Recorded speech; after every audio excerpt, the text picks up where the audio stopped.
Morning guys, Pete here again from RC Airplane World. This time I am with the VolantexRC Ranger 600, again from KidsToyLover, KidsToyLover.com. The 600 is just the reference to its wingspan, 600mm wingspan. So that's the measurement, 600mm, 60 centimeters from wingtip to wingtip.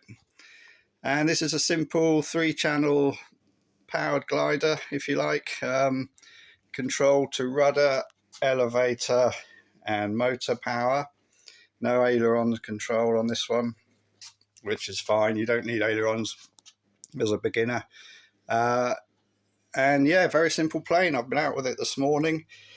It's a single cell LiPo battery. You can see that's the battery in there. 2 servos, that's the rudder servo and the elevator sitting on top of the PCB there, so very simple electronics. The motor, this is a pusher configuration, so the majority of planes, if you're not familiar with various details and configurations, the majority of planes you see have the motor engine at the front with a propeller at the front. And then this is the alternative, or one of the alternatives is the pusher configuration. So the motor's pointing backwards and the thrust pushes it through the air. Yeah, it's a very simple plane to operate. Excellent for kids, anyone wanting to get into the hobby. Again, like the others, it's got your 3 flight modes. So those are operated by this toggle switch. You've got beginner in the first position, flick it to the middle position, you've got intermediate, flick it again, and the stabilization is completely off.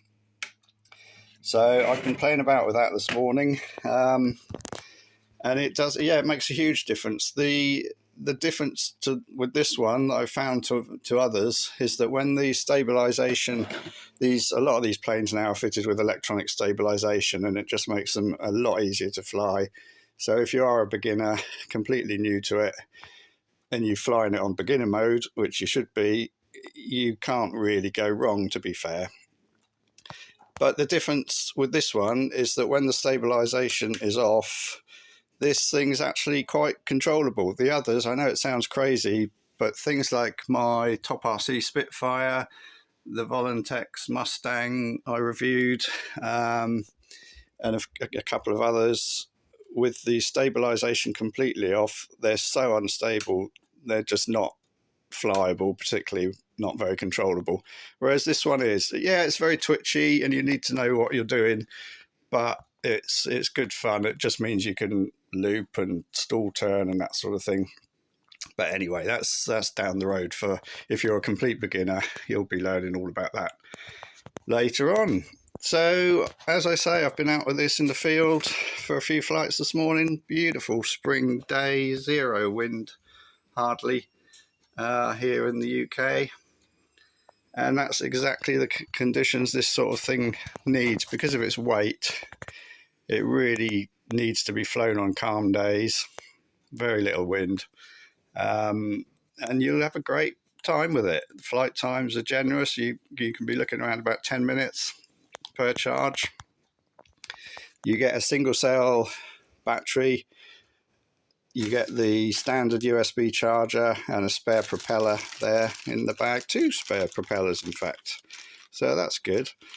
The chances of you breaking a propeller on one of these is quite slim. You'd have to be going some to do that, because of the position of the motor. It's actually fairly well protected. If you imagine a propeller, a tractor configuration on the front, you come in for a hard landing, the prop hits some hard ground and snap, broken propeller. But on this one, the propeller's pretty well protected, so it's great that they've given you a spare couple, but hopefully, fingers crossed, you won't be needing them too often.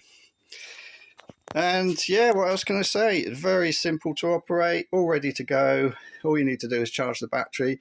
The transmitter takes 4 AA size battery, 4 AA batteries. Again, not supplied, so that's the only thing you'll have to buy separately. Very simple transmitter. Again, mode 2, so motor power on the left stick, steering and elevator, rudder and elevator on the right, which is back to front to what I'm used to, as I keep banging on about, which makes for some interesting flying for me, but you'll see in the flight video that I've just about managed.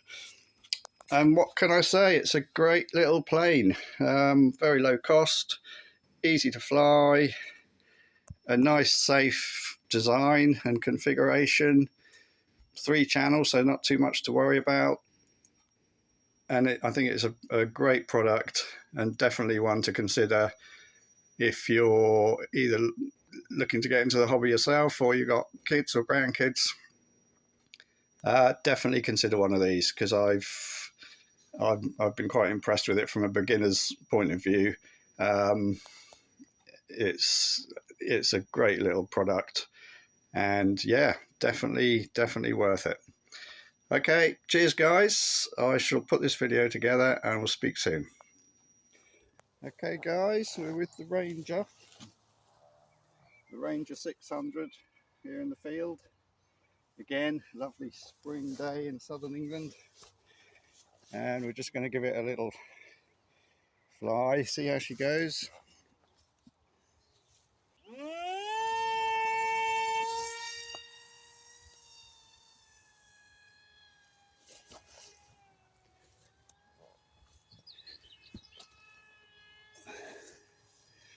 So, as I was explaining in the workshop, you got 3 flight modes: beginner, intermediate and expert. This is in beginner, so that angle of bank you're seeing is as much as it allows itself to bank over.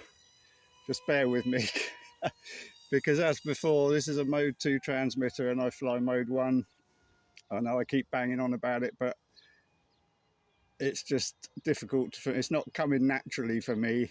I've got to consciously think which sticks to move. Whereas obviously with a mode 1 transmitter, I don't. It's all second nature. So that's why I'm stopping and starting with the commentary, because my brain is trying to multitask and it can't, because I'm a bloke. But anyway, as I was saying, this is in beginner mode. And I'm just doing some gentle little circuits to try and keep it in the phone's camera, the field of view. The trouble with trying to video this sort of plane, because of its small size and the others I've done, they get small very quickly, and then of course the camera won't pick them up. So you've got to try and keep it close in to get a good video, which is easier said than done, obviously. But let me flick it to intermediate mode, and you'll see straight away the angle of bank increases, the pitch angles increase, and then with the stability completely off, you can pretty much do what you want. I sense a crash coming up. No, maybe not. This is actually a lot more flyable with the stability turned off than the little warbirds are. I'll go back to medium. That beep you hear is just me flicking the switch between the flight modes. But no, it's good. A little 2-channel thing, very easy to fly. And again, KidsToyLover, their whole mantra is about getting kids into the hobby of radio control flying, which I wholeheartedly agree with. And this sort of thing, little 2-channel electric plane, you can fly in a very small space, as you can see. Very easy to operate, and any sort of kid isn't going to have any problems. 10, 12 years old upwards, I guess. Obviously it's limited in what you can do in beginner's mode and intermediate mode, but with the modes turned off, you can loop it, I would think. No rolling because there's no ailerons, it is only elevator and rudder operation. But no, it's a good little thing. Whoops, the cow passed me, nearly got me again. I'm going back onto beginner mode just because it helps my mode 2 flying abilities. Oh, that's it. See, I did the wrong stick and we're in the grass. But there you go, guys. Hope that gives you some idea. I'll get this video up and talk to you soon. Cheers.